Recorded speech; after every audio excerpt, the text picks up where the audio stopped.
జై భీమ్. మీకందరికీ మరొకసారి doctor PPS educate agitate organise TV ఛానల్కు స్వాగతం, సుస్వాగతం. మన ప్రధానమైనటువంటి అజెండా మనం ఎడ్యుకేట్ కావాలి. ఏ లైన్స్లో ఎడ్యుకేట్ కావాలంటే బాబాసాహెబ్ అంబేద్కర్ ఫిలాసఫీలో ఎడ్యుకేట్ కావాలి. మనం ఎడ్యుకేట్ అయినప్పుడు మనలో ఒక ఆవేశం వచ్చి మనం అంతా కూడా ఎడ్యుకేట్ అయిపోతే తర్వాత మనం ఆర్గనైజ్ కావాలి. ఆర్గనైజ్ అయినట్లయితేనే మనము ఈ యొక్క దాస్య విముక్తిని దాస్యంలో నుంచి బయటకు విముక్తి అనేది వస్తుంది. ఇప్పుడు బాబాసాహెబ్ అంబేద్కర్ దాస్య విముక్తి కోసం మత మార్పిడి అనేటువంటి ఒక టాపిక్ని ఆయన తీసుకొని వచ్చారు. దీనిపైన మనం ఒక 2-3 వీడియోస్ కూడా చేసుకుందాము. ముఖ్యంగా ఈ మత మార్పిడి ఎందుకు అనేటువంటి విషయాన్ని బాబాసాహెబ్ అంబేద్కర్ ఆయన మాటల్లో చాలా విపులంగా ఆయన జీవితంలో జరిగినటువంటి సంఘటనల్ని ఆయన ఉదహరించాడు. అంటే ఆయన పుట్టింది హిందూ మతంలో. ఆ హిందూ మతంలో ఆ రోజు ఆయన పుట్టినప్పుడు 1891లో ఆయన పుట్టింది. ఆయన సతారా అనేటువంటి గ్రామంలో, మరి సతారా జిల్లాలో అనే గ్రామంలో ఆయన అప్పట్లో పుట్టడం జరిగింది. ఆయన చనిపోయిన వాళ్ళ మదరు ఒక 5 ఏళ్లకే చనిపోవడం జరిగింది. ఆయన బాగోగులన్నీ కూడా వాళ్ళ పెద్దక్కనే చూసుకునేది. వాళ్ళ నాన్నగారు మిలిటరీలో ఆయన ఒక సుబేదార్గా రిటైర్ అయ్యి పెన్షన్ పైన జీవిస్తున్నటువంటి కాలంలో ఒక పెద్ద కరువు రావడము, ఆ కరువులో ఆయన ఇంకొక ఉద్యోగాన్ని కూడా వెతుక్కునేటువంటి క్రమంలో అప్పుడు గవర్నమెంటు ఒక స్కీమ్ పెట్టింది. ఇప్పుడు ఎట్లయితే ఎన్ఆర్జీఎస్ స్కీమ్ ఉందో ఆ విధంగా స్కీమ్ పెట్టి ఆ కరువు పనులు చేసేటువంటి కార్యక్రమాన్ని తీసుకునింది.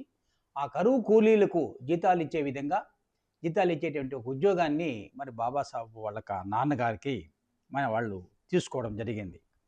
ఆ పరిస్థితుల్లో వాళ్ళ నాన్నగారు మరి అక్కడ కరువు వర్క్లో ఆయన బిజీగా ఉండడం వల్ల ఒక రోజు ఆయన ఉత్తరం రాసి, వీళ్ళని మీరు మా ఊరికి రండి పిల్లలు అని చెప్పి ఆయన కోరేగావ్లో అప్పట్లో ఆయన పిలిపించడం జరిగింది.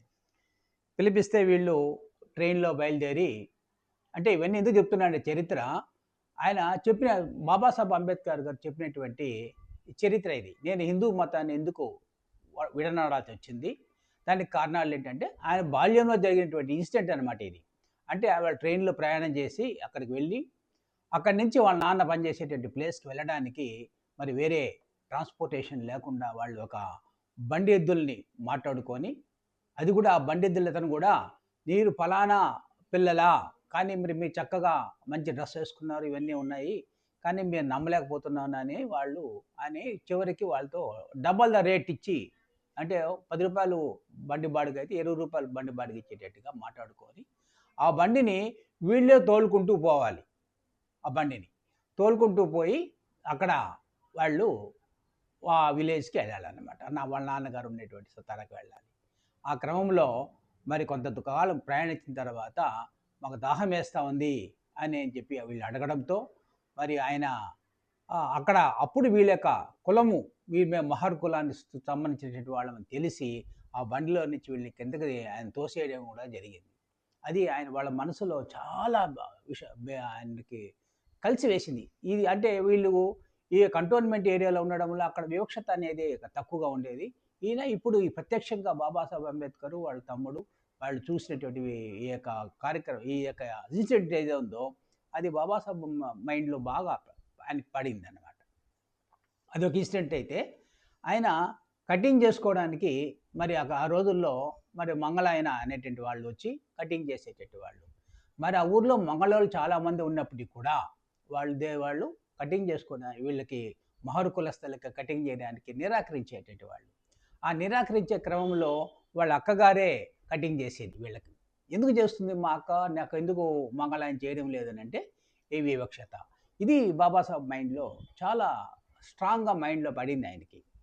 రెండవది వచ్చేసేసింది, వాళ్ళు ఆ మంగళాయన్ని అడిగినప్పుడు నువ్వు దున్నపోతులకు అందరికీ కట్ చేస్తున్నావు వెంట్రుకలు, మాకెందుకు కట్ చేయవంటే, చీ మహర్ కులస్తుడా, నువ్వు దూరంగా ఉండు, నువ్వు అంటరాని వాడురా, నువ్వు ఈ యొక్క దున్నపోతు కన్నా హీనమైన జాతి రానిది అని ఆయన మాట్లాడడము ఇవన్నీ కూడా బాబాసాహెబ్ మైండ్లో చాలా స్ట్రాంగ్గా ఆయనకి మైండ్లో పడ్డాయి. అంటే ఈ హిందూ మతంలో ఇంత దుర్మార్గాలు ఉన్నాయా అనేది.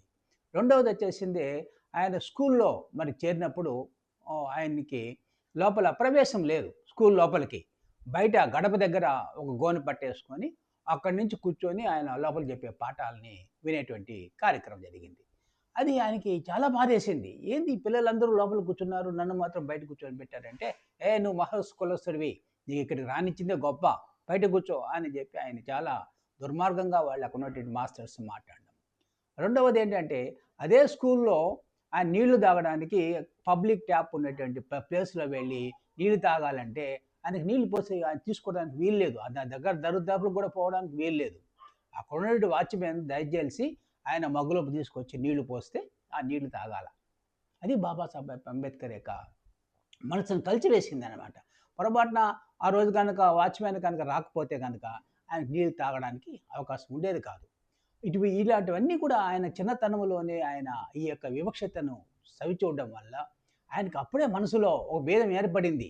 ఈ దుర్మార్గమైనటువంటి హిందూ మతం నన్ను ఇంత దౌర్జన్యంగా, ఇంత నిర్దాక్షిణ్యంగా మనిషిని మనిషిగా చూడకుండా చేస్తూ ఉన్నదే. కాబట్టి హిందూ మతం ప్రక్షాళన చేయాలని కూడా ఆయనకి ఆ రోజు నుంచి కూడా ఆయన మనసులో ఉన్నది. అందుకనేసే బాబాసాహెబ్ అంబేద్కర్ మీరు విముక్తి పొందాలన్నా, అభివృద్ధి చెందాలన్నా మతం మార్చుకోక తప్పదు అని ఆయన చెప్పడం జరిగింది. తర్వాత జరిగినటువంటి ఇన్సిడెంట్స్ అన్నీ కూడా మనం ఇంకొక రాబోయేటువంటి ఎపిసోడ్లో మనం చెప్పుకుందాం. తర్వాత ఏంటంటే ఆయన జీవితంలో చాలా పోరాటాలు చేశాడు.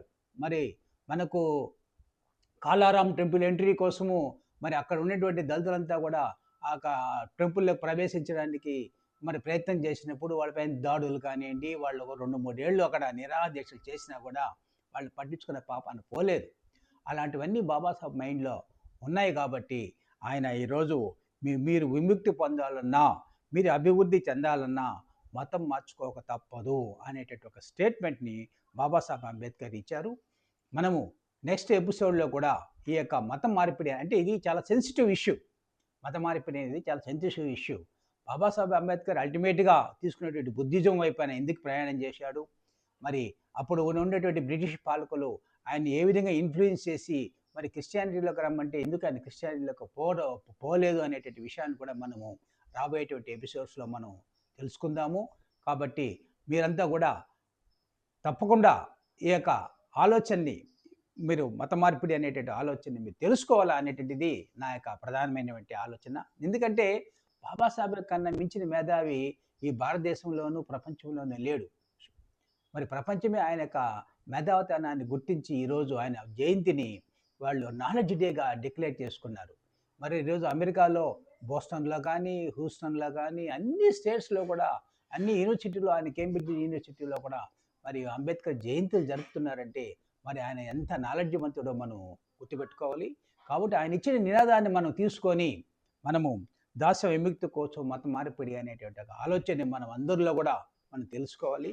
నెక్స్ట్ ఎపిసోడ్లో బాబాసాహెబ్ అంబేద్కర్ యోలా మహాసభలో ఆయన ఏం నిర్ణయం చేశాడు, ఆయన నిర్ణయం చేసినటువంటి కార్యక్రమం సందర్భం ఏంటి, మనం ఏ విధంగా మనం ఫాలో కావాలని చెప్పి మనం తెలుసుకుంటామని చెప్పి తెలియజేసుకుంటూ మీకు అందరికీ కూడా మరొకసారి జేబీఎం తెలియజేస్తూ మీరందరూ కూడా ఈ యొక్క ఛానల్ని సబ్స్క్రైబ్ చేసి దీన్ని లైక్ చేసి మిగిలిన వాళ్ళకందరికీ కూడా మనము పంపించినట్లయితే కనుక మన యొక్క ఆలోచనని మన బహుజనులకు మనం తెలియజేయాలని చెప్పి నేను ఈ సందర్భంగా తెలియజేసుకుంటూ జై భీమ్.